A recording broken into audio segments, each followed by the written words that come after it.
And for those watching online, we're glad you are with us as well. We'll begin as we always do with an invocation. Please stand and join me in prayer.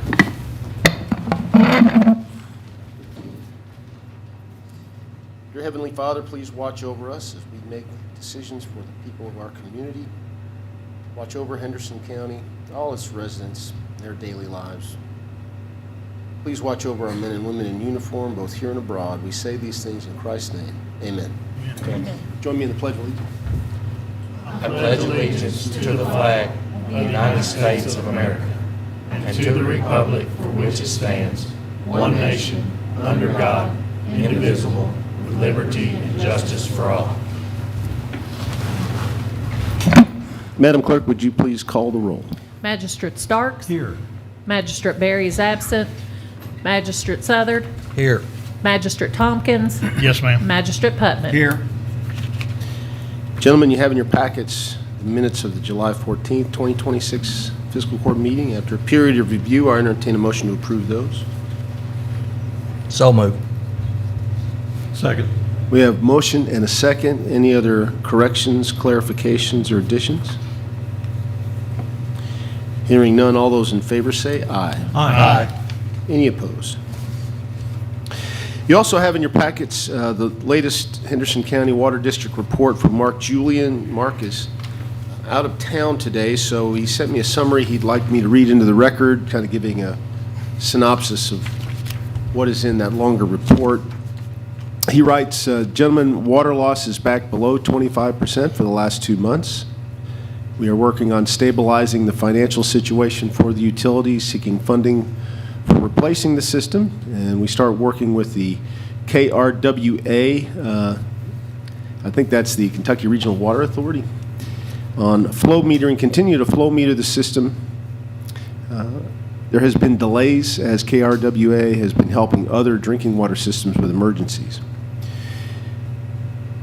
We have started working with Kentucky Rural Water on our rate increase cost of service study. This will help us get our rates stable, and we were working with GRAD, Strand Engineers, and the Kentucky Infrastructure Authority for the infrastructure replacements that are needed. This project will be addressing the ongoing replacement of water distribution system through a capital improvement plan over the next 5 to 20 years. It replaces over 4,500 of the 6,500 customer meters with ultrasonic AMI meters, replacing aging and failing water mains and renewing service lines, and a needed pump station and tank rehab. I will try to get this report, an updated report, next month if we need to, and he sends his regards. Any questions about that? Good to know we've got it hopefully consistently under 25%. Is anybody here to speak to the issue of Tom Smith Road?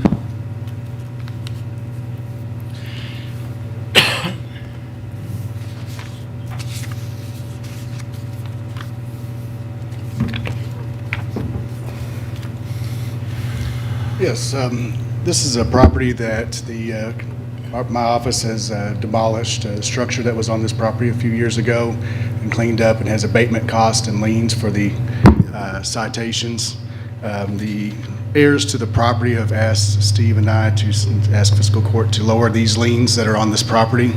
They're wanting to know if we can lower those down to $6,000. The codes board considered that and is making the recommendation to fiscal court to accept that $6,000 due to the fact that this property is landlocked and there's no road frontage on it, so it's not able to be developed for residential use for new residents. So it limits the property value on this property, and so the codes board thought it would be advisable to lower that lien to $6,000. It's about 50% of the liens. Is Yes. that correct? And the Code Enforcement Board was very clear in their recommendation to fiscal court. They didn't want to be setting a precedent of always negotiating those Code Enforcement Board liens, but they felt that this was a uniquely landlocked piece of property that were there not something done since the liens were right around $12,000, weren't they? Yes. Since that exceeded the actual value of the property, that those doing something on those liens to get it back to being some sort of property in use made sense. Is that a fair encapsulation of what the Code Enforcement Board has Yes. said about that.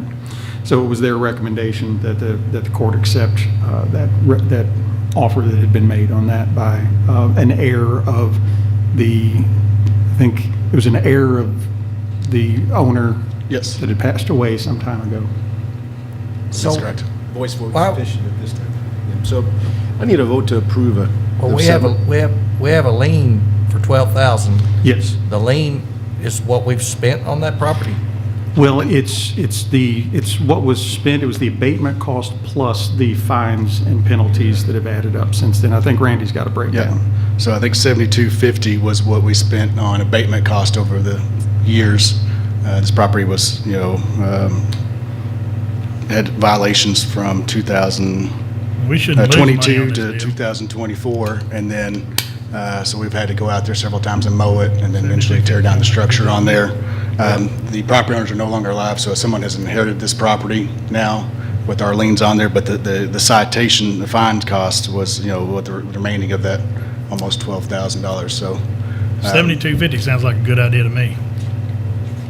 I don't see why shouldn't we lose would money. lose money because they weren't taking care of their property. To me, that doesn't make sense. That's fair. Send that message back to, I guess, the Code Enforcement Board to renegotiate.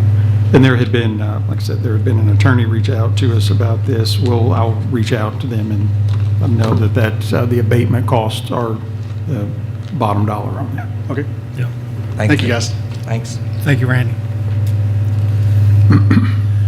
Next in your packet is the annual agreement between Henderson County Schools and Holy Name to help cover the cost of busing for Holy Name students. As you know, this is a pass-through for us from a fund at the Kentucky State Transportation Cabinet that reimburses counties who contribute to that cost. Any questions about that agreement? You know, entertain a motion to approve. So that. move. Second. We have a motion and a second. All those in favor say aye. Aye. Any opposed?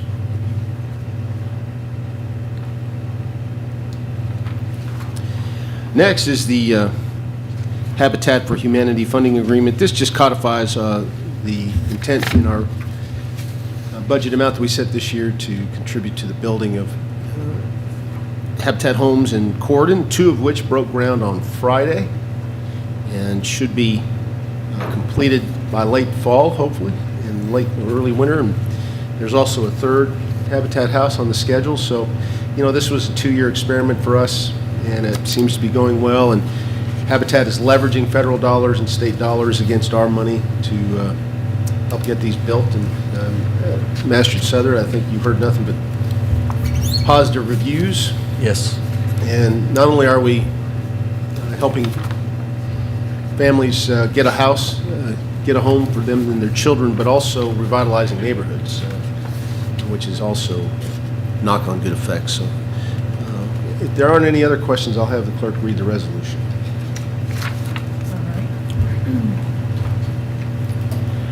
Resolution authorizing Henderson County Judge Executive to execute the attached funding agreement with Habitat for Humanity of Henderson County.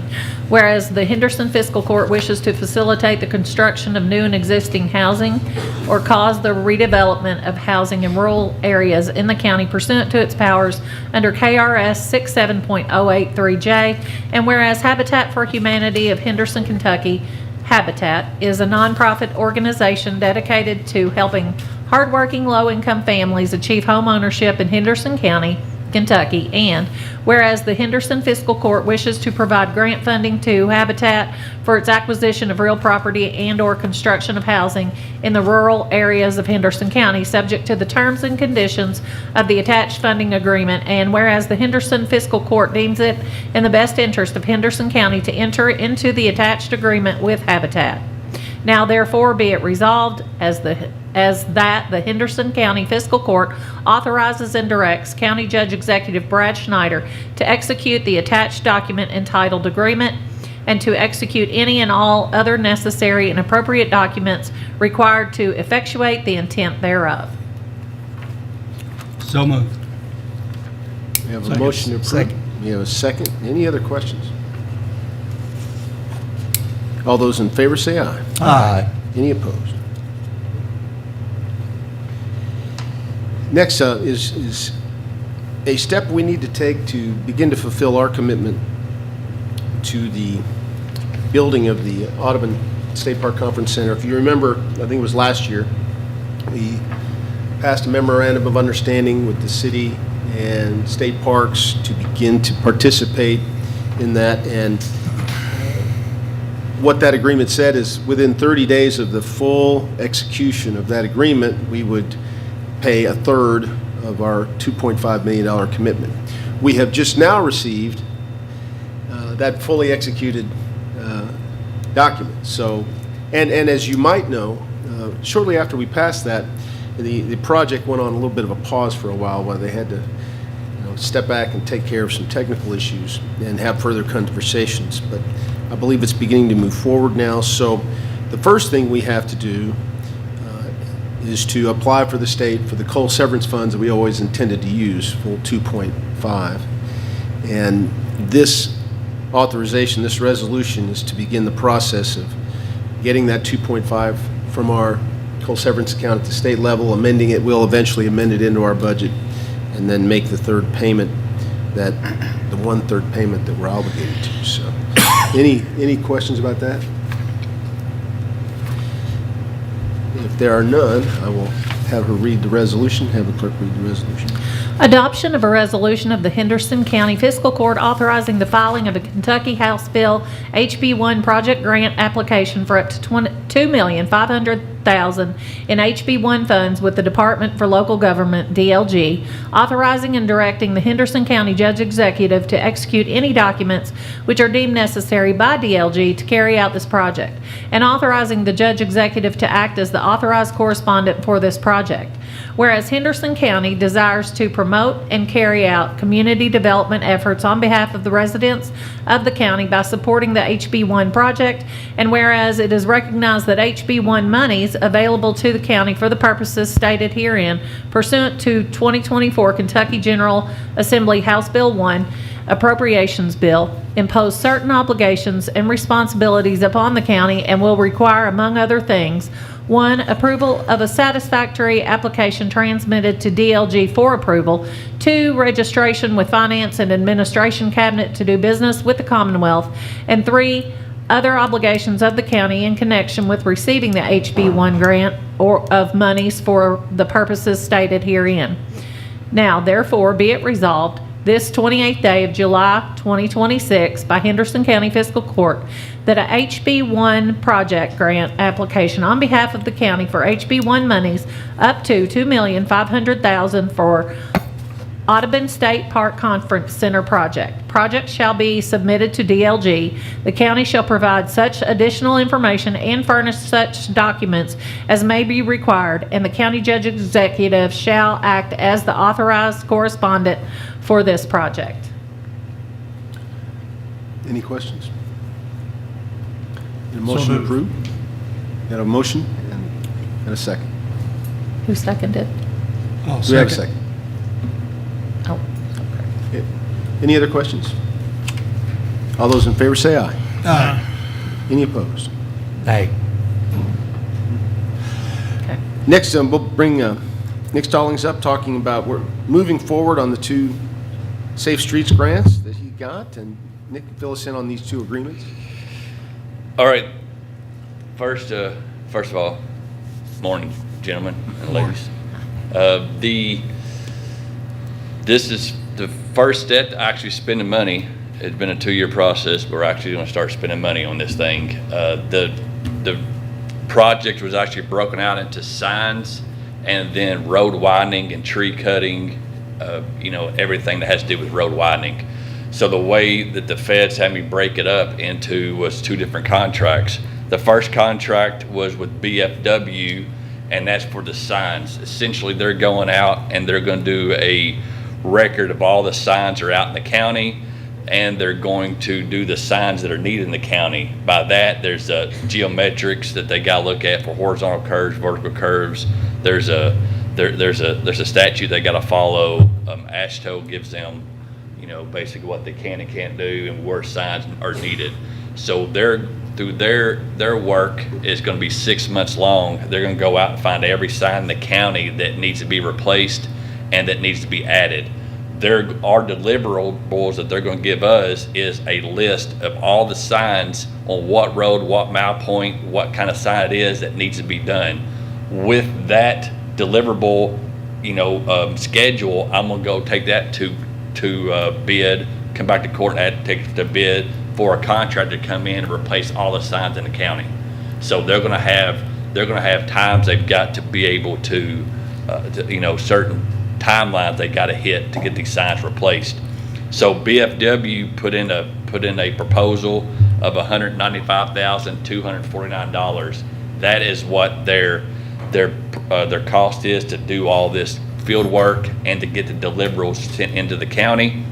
And they have a 6-month delivery time. So from the time they start to when they finish, so they have a 6-month delivery time to give me the schedules that we can bid out for signs. So that's the first condition of this contract is Nick, the signs. Before you, are you going to go? You're about to talk about road widening. Yep. Let me go ahead and get a vote on that first one, so it doesn't get convoluted. Now, the $195,000 you mentioned, that's covered in the grant, right? Oh, yes, Yeah. 100% of these. And again, this grant was set up for a 20% match by the county, which was $180,000. But I got a grant from the state for $860,000. So essentially, the only thing the county is responsible for is $24,000 for the $4.2 million grant. And when is that due? It's in 2029 2029. is when Okay. we got to have everything done by. So Okay. Judge, So- I reviewed the agreement. It's approved as to form and legality. So why don't we go ahead and get a vote on the sign agreement, and then we can So talk about moved. road widening. We have a Second. motion and a second. Any other questions about that? All those in favor say aye. Aye. Any opposed? Now, road widening. okay, so road widening. This is going to be road specific. There's 128 miles of road that's out in the county that had either high crash rates or had the same type of geometrics that cause wrecks in other parts of the county. So with that, I was able to jump on. They gave me enough money for 124 miles of road to be fixed. That's either cutting trees that are within the right of way, widen the roads, fix the super elevations, and a quick little dirty explanation of a super elevation is when you go around a curve. If it's a curve to the right, you're going to super elevate to the left. So that way it keeps you on the road. If you can go to the left, you can super elevate to the right. Basically, a NASCAR's that's on steroids, but we don't go that far. We're usually 4% to 8%. So that helps a driver with their comfort going around a curve and not fall off into the ditch. That's going to be corrected on this part of the grant. They're also going to widen a lot of culverts. We got some culverts that are next to the edge of the road. We're going to widen the culverts, put extensions on there, and widen the road itself out. We're going to push ditches back. We're going to remove trees. And in places that we can, we're going to try to get the utilities to get their electric poles off the edge of the road. There's some places they have room behind it to go ahead and move it through. We're going to work with them to get them moved along the side. There is also a lot of utilities that's been abandoned that are just a post sitting there. There used to be an aerial AT&T to something or some type of aerial electric. That property's now gone, and the pole is just sitting there abandoned. That's again a crash hazard. We're going to work on getting rid of too with that. So once we do the coordination with utilities, so there's a little more costly because they're going to work with utility companies, get all the coordination done, work with the property owners that we may have to work with that, to move the ditches over. So they are at $222,000 is what their proposal cost is with the 1 year deliverable. So with their part, they're going to give us all the utilities that can be removed, the ditches that need to be removed, the trees that need to be removed, and the widenings that can be done. So they will actually have an Excel sheet or give me a deliverable sheet that's going to have a schedule that I'll be able to break that up into separate bids. So that way I'm getting, and this is the most economic way to do it. So I'll have a bid just for strictly tree cutting. So that way the guys who are good at tree cutting can cut it and they don't have to worry about getting a sub to do the road widening. You know what I mean? So that way they can focus directly on trees. Then I have another bid coming in for the road widening people. They don't have to worry about where the trees are at, where utilities are at. All they're doing is road widening, moving the ditches out, and extend the pipes. Then I have another bid for just utility moving. So everybody's gonna be in their element, per se, that they don't have to worry about getting a sub to do this, to do this, to this. They can focus on their contract, their deal, and then we'll be able to manage it so it all falls into place. This one's a little bit, it's gonna be, specific to what the time of year is, because obviously in the winter you can't widen roads, you can't move ditches, so it's gonna have a little bit of different time schedule than the signs. We can replace signs at any point in time. So the residents out there in Henderson that will like to see something happen, and they're gonna see new signs coming up quick as anything, because once that contract comes in, I'm gonna put it out for bid, give them certain milestones they gotta hit, certain roads gotta be done, and the signs go in place. So that will be the first thing that citizens of Henderson will start seeing, is new signs going up. And Nick, I think, just to clarify, some of the strings attached to this grant was that we had to pay somebody else to do this engineering work. You're not allowed to do it, right? For some reason. So yeah, this was all have to be done by proposal and had to be done by a consultant. That's the way a lot of those federal grants work, and for whatever it is, I can't argue with the game. So we just how we had to do it, so that's what we need proposed. Once we get a resolution on this one, I'll go ahead and give them the start date, and then go ahead and start doing all the design. So, I'll ask, we're gonna widen and take the trees out the roads, but we're gonna put signs up first. Shouldn't we do that after we widen the roads? No, not on the ones that need to be. A lot of places, the signs itself are already off the sides of the road as far as you got to be anyways. That's what's going to be. And there's only 140 miles possible widening out of 398 miles anyway. So all of them won't counteract each other. But the places that we do have widening, that's why I said we had different milestones they got to follow.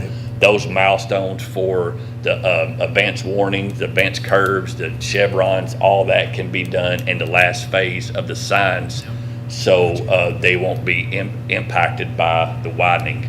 The main thing is, a lot of this that we need to get done and we need to get fixed are the signs that are starting to be hard to be read, that are shot with gunshots, that have been stolen, that have been spray painted. Those are ones that we can't keep up with our budget, but with this we can. So it's going to start getting going. Like the roads that we're not going to be able to touch for widening, they can go ahead and get fixed. Gotcha. So everything can be brought up to standards at a certain time of the year, and then we'll move on to the next milestone. Motion to approve. Second. Judge, I've reviewed this agreement. It's also approved as to form and legality.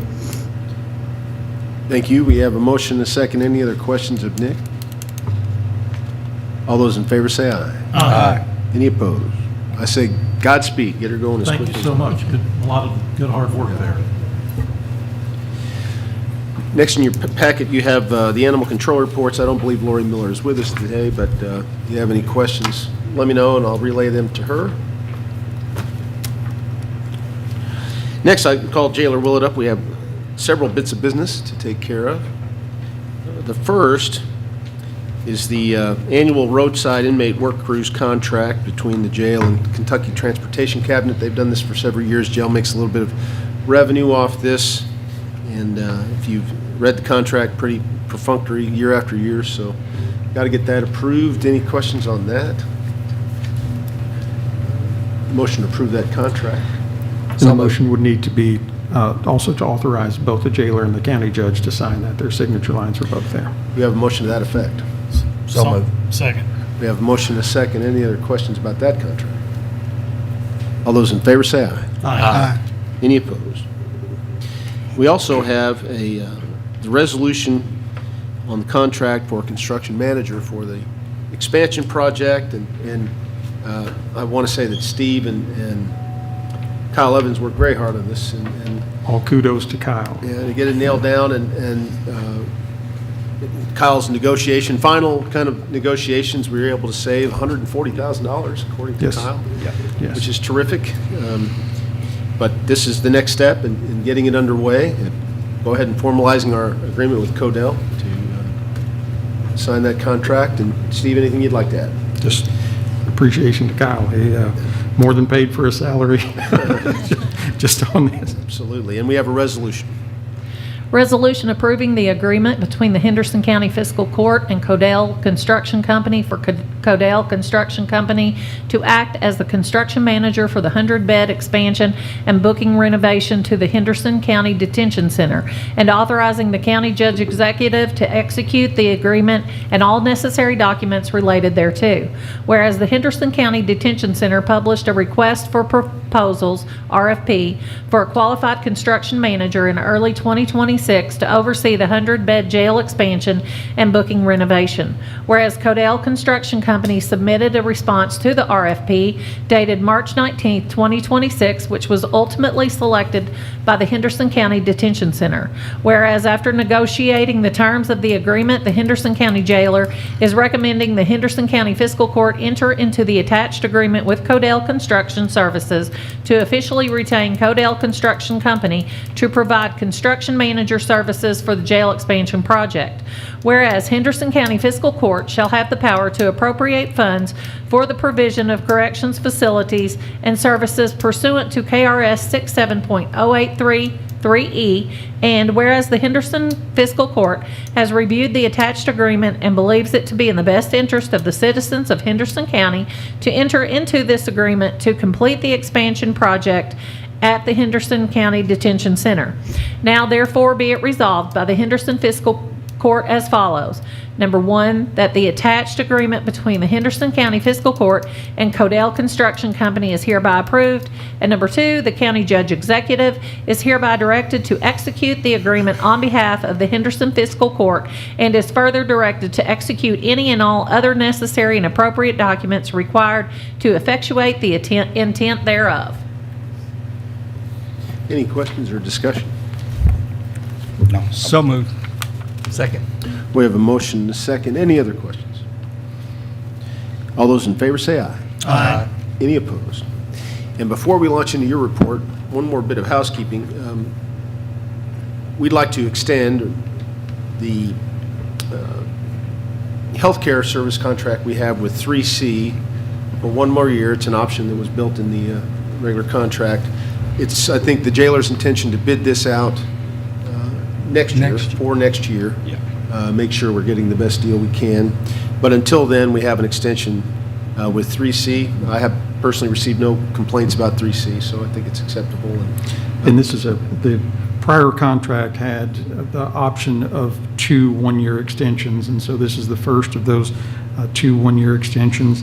It also allowed them to increase by 3% on each of those extensions, and they've chosen not to. So I think Jailer Willett and the president of 3C had good conversations about that. So, Yeah, and there, I believe there is a resolution. No cost increase. No cost increase, and it's an extension.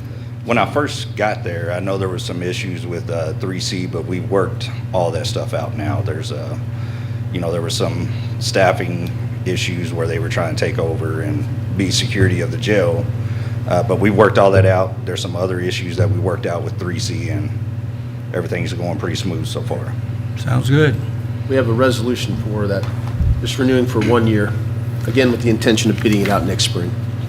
Resolution authorizing Henderson County Jailer to execute renewal to agreement for healthcare services with West Kentucky Correctional Healthcare LLC.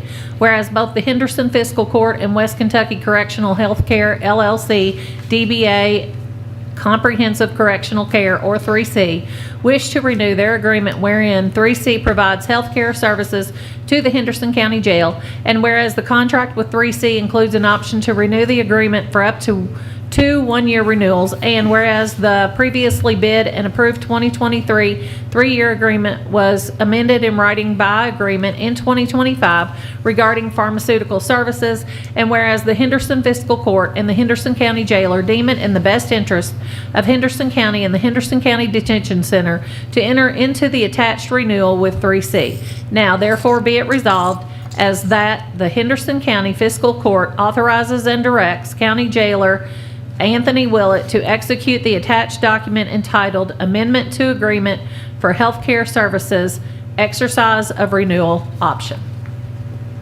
So move. Second. We have a motion and a second. Any other questions? All those in favor say aye. Aye. Any opposed? Now, the report.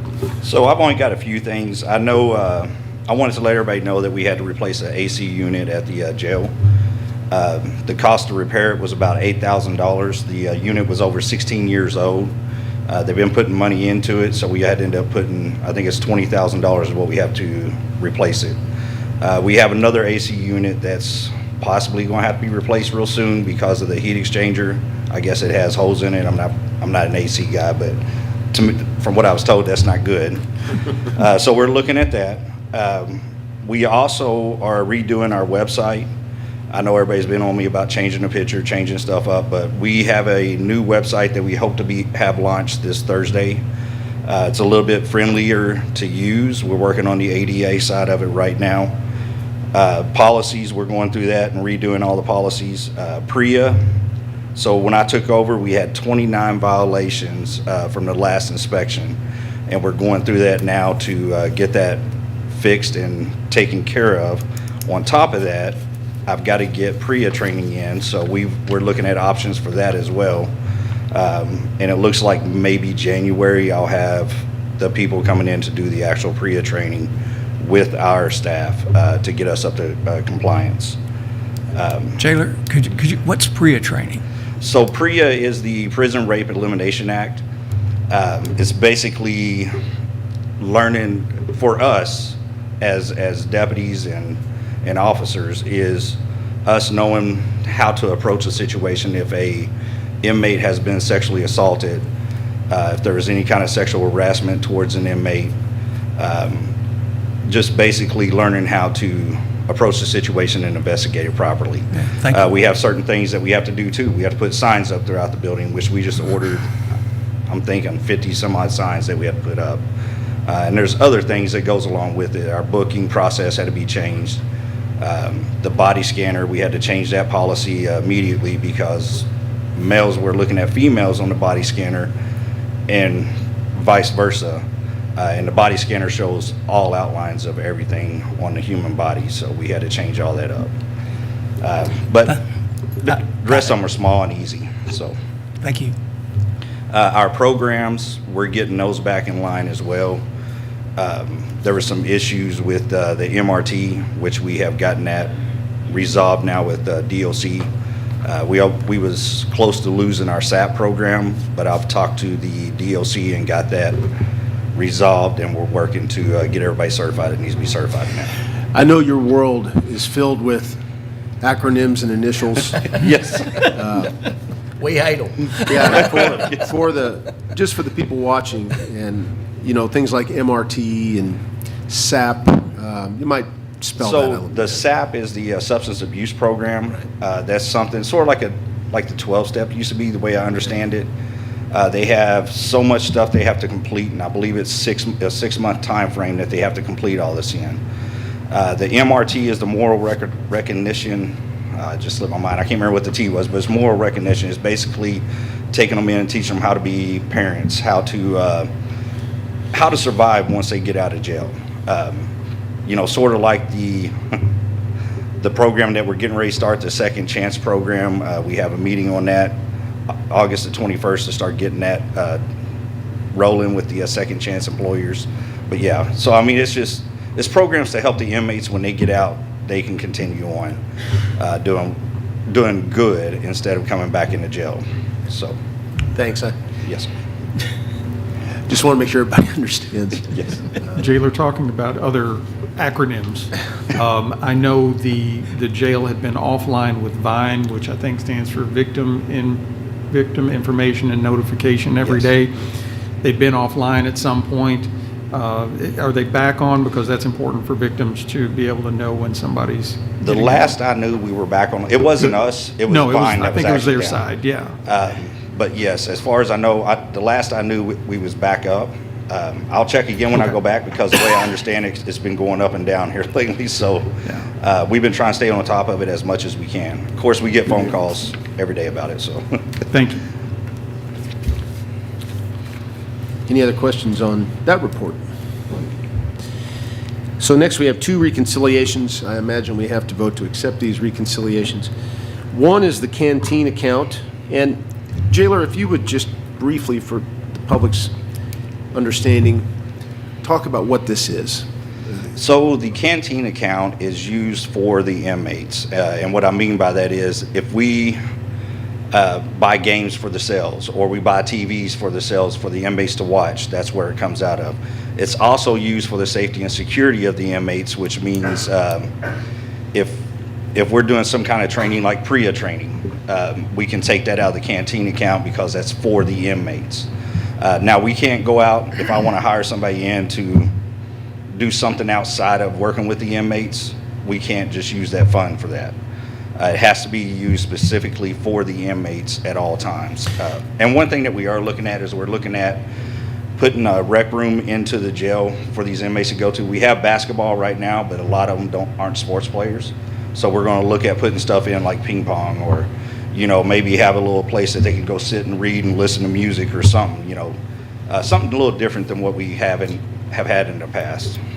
So to amplify that just a little bit more, we have a canteen at the jail that provides various things that inmates might want, and they can buy them. Yes. The profit from that, the little bit of profit we make, goes into an account that we keep, and that you can spend on just the things that you very narrowly focused on certain things for inmates that we can spend that money on, and anything from And we various did just programs that lower help them. prices as well. So that's what our canteen account is, and right now, if I'm looking at it, we have a cash balance of $1.238 million and change in there, and we use that money for a variety of things. You see the list in the report: transport expense, prisoner cable television, inmate medical expense. And we just purchased a new property system for the inmates when they come in. Right now, it's put into mesh bags, and stuff can get taken out. We've had claims that people have stole watches throughout the years or done this, and this has been since I started there in 2002. Well, with this system, it vacuum seals it down to where nobody can get into it, and if they do, you can see where they got into it. You'll also notice that our community service program is almost entirely funded out of this account, and that helps the community and helps inmates too. So just for everybody to understand, that's what the canteen account does. Yep. And we have a reconciliation of that in your packet. Anything you'd like to add, Marty? No, sir. Entertain a motion to accept the reconciliation. So moved. Second. Motion is second. Any other questions? All in favor say aye. Aye. Any opposed? Now, related to that, if you don't mind me saying, is the inmate trust account, where inmates keep money that they can use to buy canteen, and you hold on to that money, and there's a reconciliation due every year, so take it from there. I'll let you explain that. Okay. So the inmate trust account is where friends and family put money on inmates' accounts, and they can use it for commissary purchases, phone, tablet, those kinds of things. And throughout the course of a year, families continue to put money in, and we're the jail is the trustee of that money, and they need a reconciliation, so. Motion to approve. Second. Motion is second. Any other questions about the trust account? All in favor say aye. Aye. Any opposed? Forgive me for kind of dumbing it down. I need it that way sometimes too. Any other news from the jail? I do want to commend you for the Second Chance Employer program.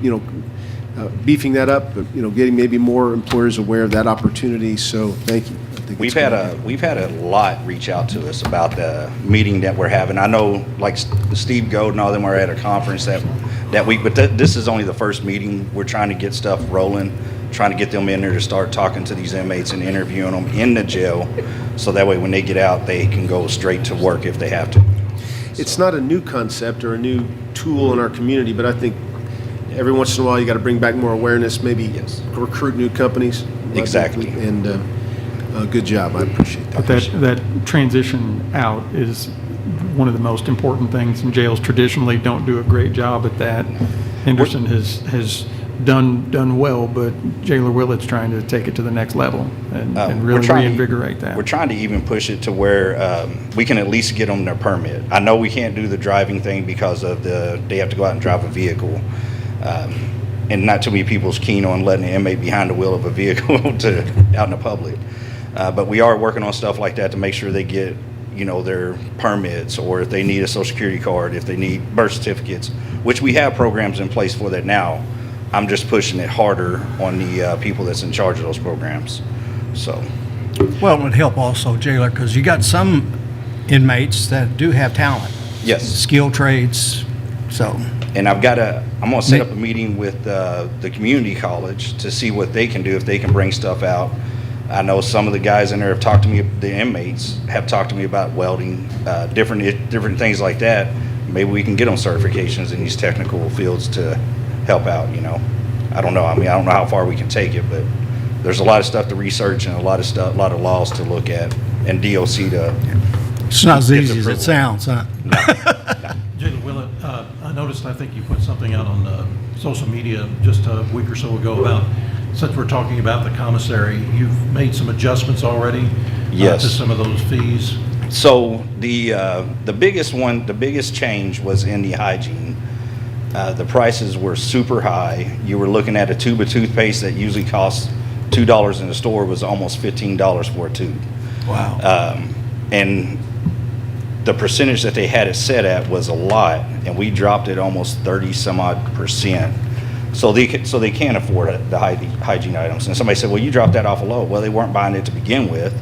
So now they can actually afford to take baths and keep their hygiene up and keep the health of the inmates up at the jail. We also dropped some of the food prices. I mean, they didn't drop tremendously in a lot of areas, but we're taking it by steps. If I can get it lower, right now we're still higher than Davis County is on commissary prices. So I'm hoping over this next year we see an increase in people buying stuff, and then we can drop the prices even lower. I just don't want to drop it too low too soon, and then us not having any money to buy stuff for the inmates. Jailer, and I just want to tell you how much we appreciate all the sweet corn at the Salvation Army. It was a big hit. I'm telling you. I think that it went pretty fast. And on a second note, I got a request. Uh-oh. You want me to just call Joe Duncan on some On the bicycles? Yeah, you want me to just talk to Joe? Yep, that's the. So actually, I put him in charge of CSP because he ran that for years. Yeah. So, and I looked at him and I said, Joe, I'm not a gardener. I'm not a farmer. He said, well, why don't you take training and I'll take CSP? So that's the way we do it. Okay. He's going to be the CSP guy that they can't pull the wool over his eyes or anything like that. He'll tell them real quick. I got him on speed dial. That's it. But I know the bicycle program is a big thing, and we're still continuing that on. That's something that me and Joe wholeheartedly believe that it's a good program. I brought you some last week, so I think I got some more to pick up. The more the merrier. And thank you, Vince. Thank you. Yes, sir.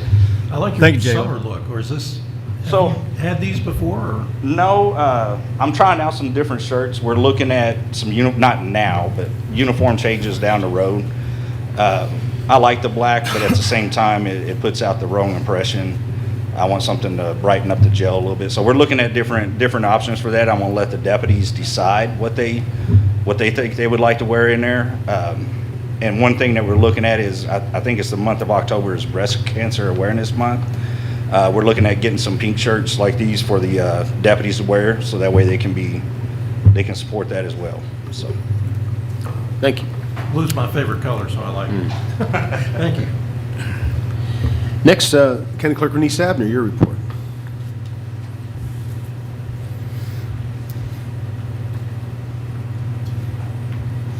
Thank you, ma'am. Good morning. Good morning. Today I have the totals for June and also the quarterly totals.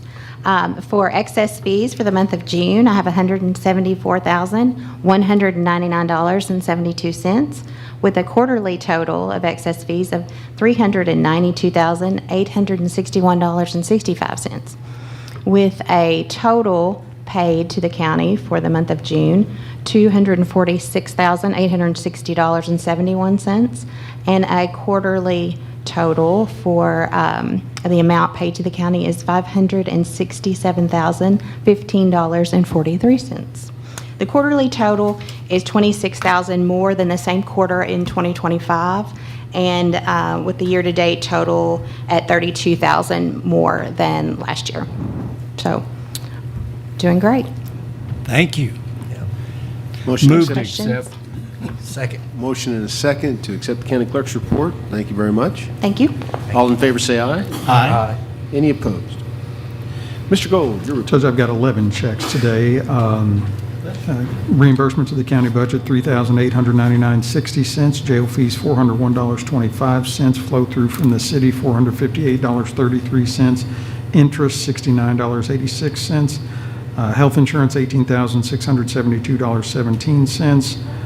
Health clinic cost, $336.88. Dental, life, and vision, $670.34 and $11.10. Aflac, $403.06. Interest, $73.80 and $98.73 for a grand total today of $25,095.12. And the fiscal year date total to present is $32,933.23. Thank you. Motion to accept. Move to accept. Second. We have a motion and a second. Any other questions of Steve? All those in favor say aye. Aye. Any opposed? Treasurer Ryder.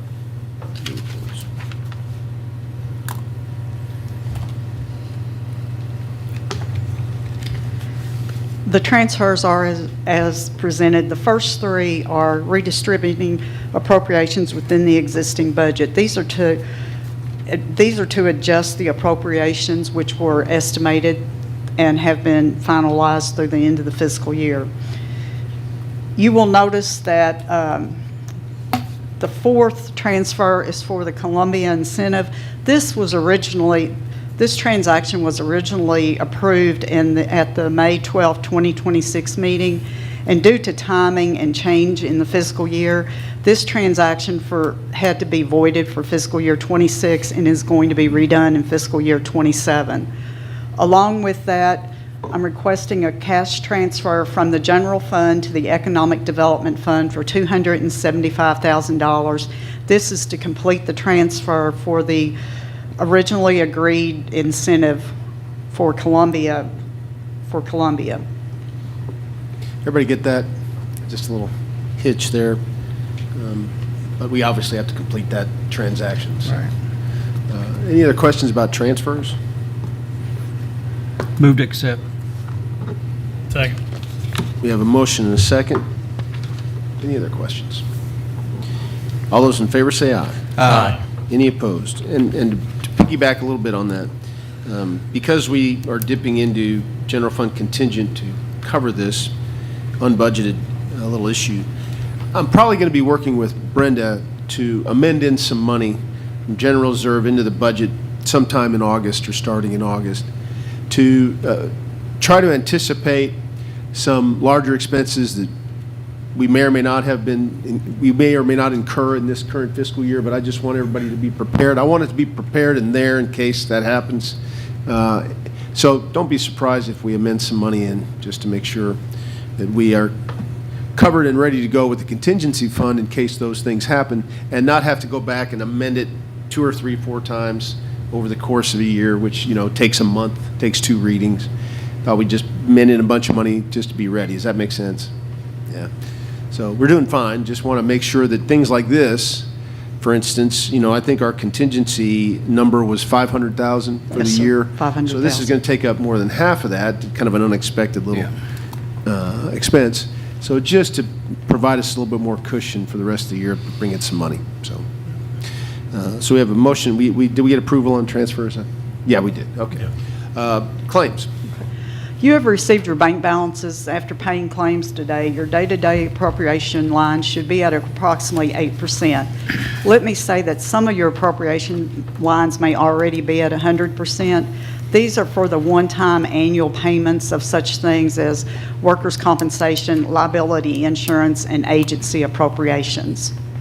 I do have one additional claim from the LGEA fund to the City of Henderson, $4,955.06. This is for the reimbursement of services and expenses of flood mitigation, and is to come from the Canoe Creek appropriation line, and that is for 6 months. Move to pay the claims, Judge. Second. We have a motion and a second. To Brenda's point, we're able to write the full amount of the checks that we approved for our nonprofit organizations we're supporting, including the volunteer fire departments. So in the past, we had to wait and pay, in the distant past, we had to pay those monthly because we couldn't afford to pay them all up front at a time of the year when tax revenue was low. Now we don't have to worry about that. So the nonprofits don't have to wait for their full amount, and that's good. So they should be getting their money from the county by the end of this month, right? Yes, sir. Checks going out. So we have a motion to pay the claims. And a Yes, second. sir. All those in favor say aye. Aye. Any opposed? Thank you. Thank you, Brenda. Thank you, Brenda. I don't have any old business. Anybody like to speak for good of the county? Please step forward.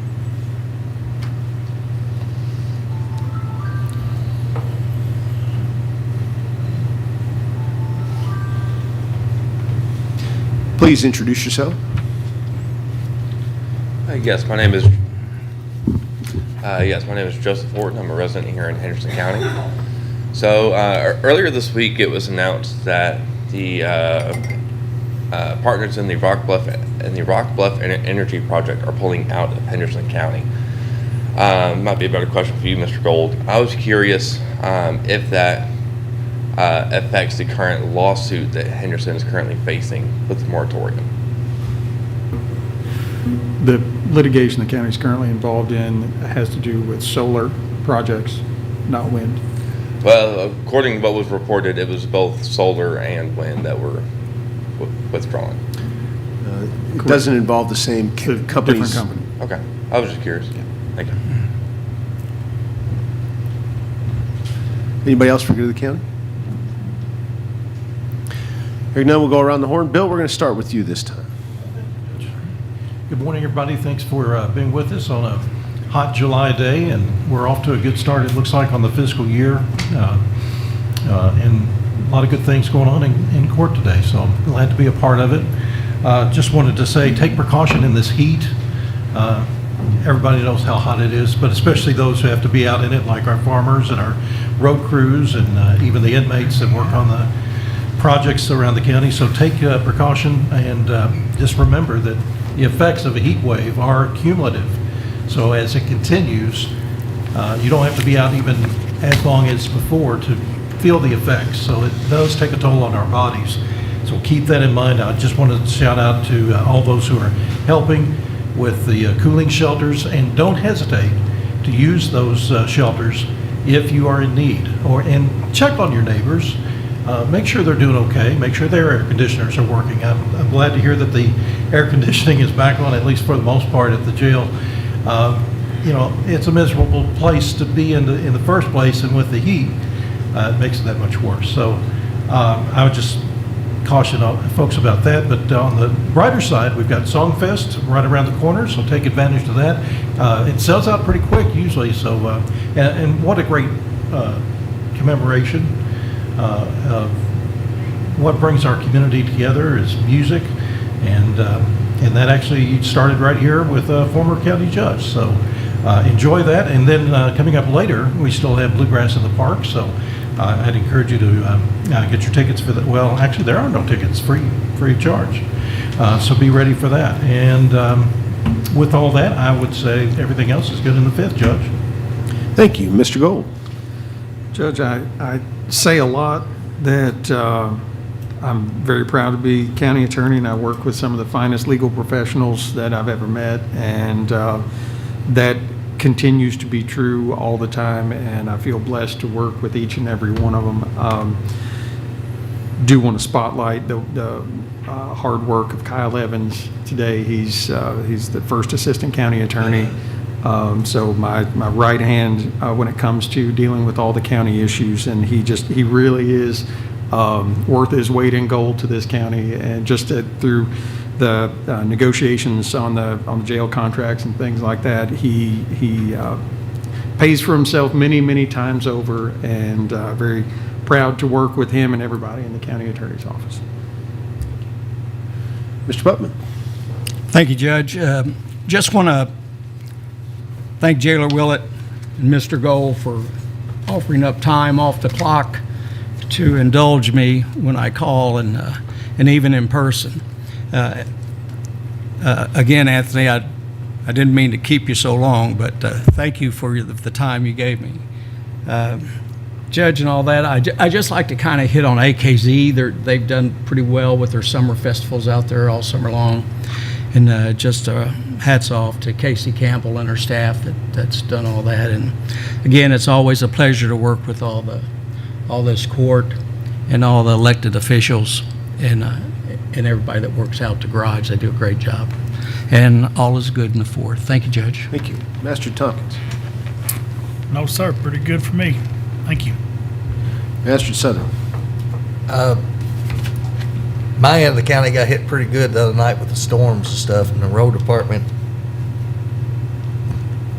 like always, just responded great, and they're still trying to clean up trees and different things. So if I've rode the roads, and look, I haven't hit them all. So if there's some that's got trees down, please reach out to me and I'll get them out. But they're working long hours and hot days to get this stuff cleaned up. We'll get there. And other than that, all's good in District 3. Maybe Thank you. Mother Nature heard that we were going to take down trees, and she wanted to help. Gave us a little head start. Thank you. I want to hope everybody that caught some damage from that storm can rebound pretty quickly. For the most part, we fared better than some counties. I hate to wish anything on any of our neighboring counties, but I think we got away fairly light in the grand scheme of things. I think you all know that as both a graduate and a board member of Henderson Leadership Initiative, it's something I think is fantastic for the community, and in the 20 years it's been in existence, a lot of good things have grown out of it, either directly due to the projects that participants perform or put together during the course of their year in the program, or for their service in the community after they graduate. And a great example is the work a group from last year's class have done in the East End, both restoring the Welcome to the East End sign to make it look, presentable and keep it nice and tidy, but also the community street mural that was put in next to AKZ in the bodega a couple weekends ago now. It looks fantastic.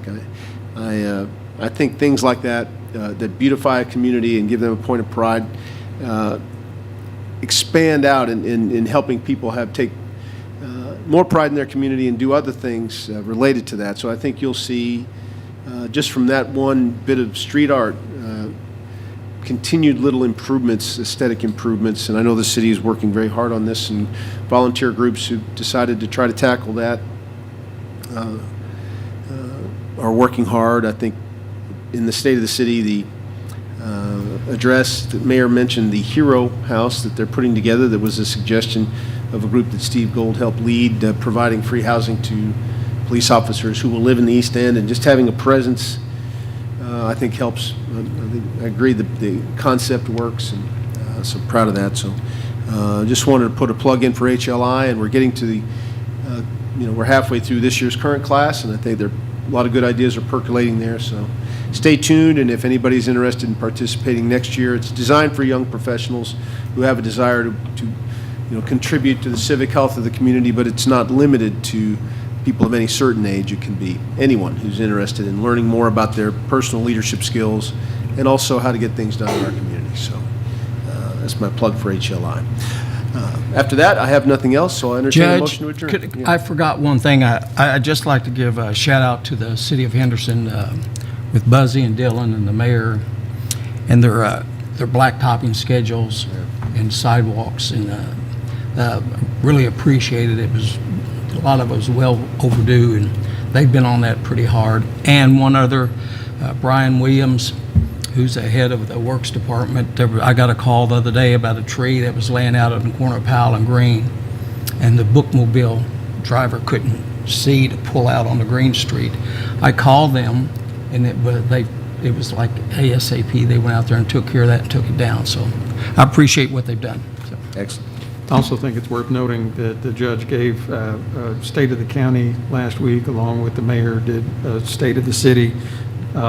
Judge did an excellent job giving an overview of where things currently stand with the county, and it's worth going online. I believe WSON has that available online for people to see. Thank you, Judge. Good. So we have a motion to adjourn. Do I get a second? Well, we don't need a second. Okay. Yeah. There we go. All those in favor can leave.